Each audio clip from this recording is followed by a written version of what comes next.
Walking into the question, writing the PhD introduction. Chapter in the Borderlands of Darkness and Dawn. There is a sacred stillness just before the sun rises, a threshold between what was and what is becoming. This morning, as I stepped into the slumbering streets of the Pinetown suburbs, I entered that threshold once again. With each footfall into the borderlands of darkness and dawn, the world began to clarify, not all at once, but slowly, as if coaxed by intention. It is in this liminal space that the PhD introduction chapter reveals itself not as a bureaucratic opening, but as a ritual entry, a first breath, a commitment. Like the first kilometer of my 10-kilometer walk, the introduction chapter is not where you prove your findings, but where you invite the reader into your world, your landscape of thought, your journey of inquiry. 1. Framing the landscape, establishing context. The streets are quiet but layered. Every corner holds memory. Every wall hums with stories unsaid. The walk begins with awareness, not just of direction, but of place. I note the cracked pavement, the uneven slope, the scent of early morning dew on garden hedges. This is context, the necessary backdrop that gives shape and relevance to the journey ahead. In writing your introduction chapter, begin by painting the landscape of your study. What is the broader field or domain in which your research is situated? What historical, social, political, or cultural realities frame your topic?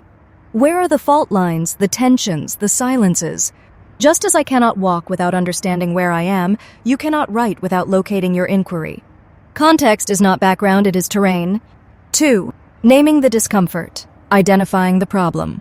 Midway through the walk, the fog thickens. I slow down. There's a tightness in my chest. A question forms, what are we not seeing? Every walk has its moment of confrontation, a sudden incline, a dark patch, a sense that something is amiss. This moment speaks directly to the research problem. What compels your study? What dissonance or gap exists in current knowledge or practice? In your introduction, state the problem your study seeks to investigate clearly, precisely, and compellingly. Show why this problem matters, academically, socially, culturally, or politically. Don't overstate or dramatize. Let the discomfort speak with integrity. The problem is not a detour in the journey. It is the reason you are walking at all. 3. Facing the horizon. Articulating the research aim. As I ascend the final stretch before sunrise, a sliver of light pierces through the trees. The goal becomes visible not as a fixed point but as direction. In research, the aim is your North Star. It is not about outcomes or answers. It is about intention. Like my walk, the aim of your study clarifies the path. It anchors your movement and sustains your focus. In your introduction chapter, clearly state what your research aims to do. Align this with the problem you have articulated. Let the aim reflect your scholarly and ethical purpose, not just your academic interest. To name your aim is to begin walking with intention, not merely habit.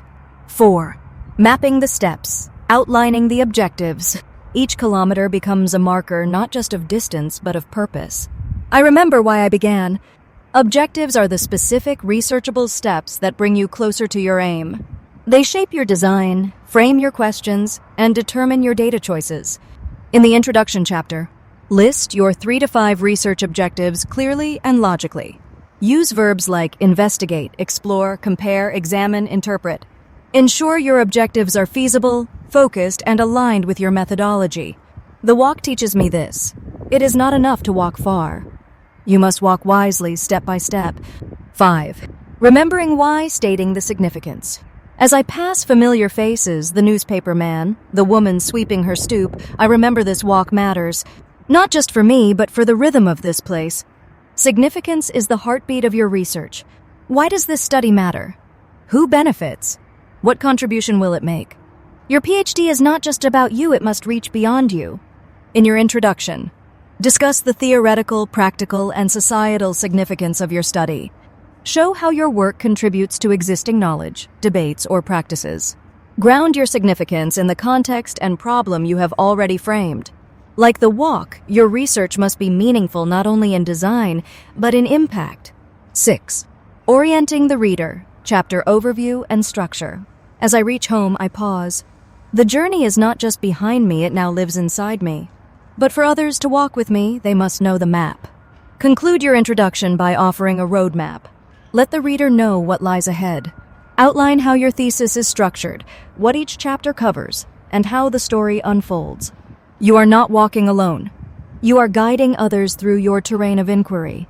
Let the introduction be their compass. Closing reflection.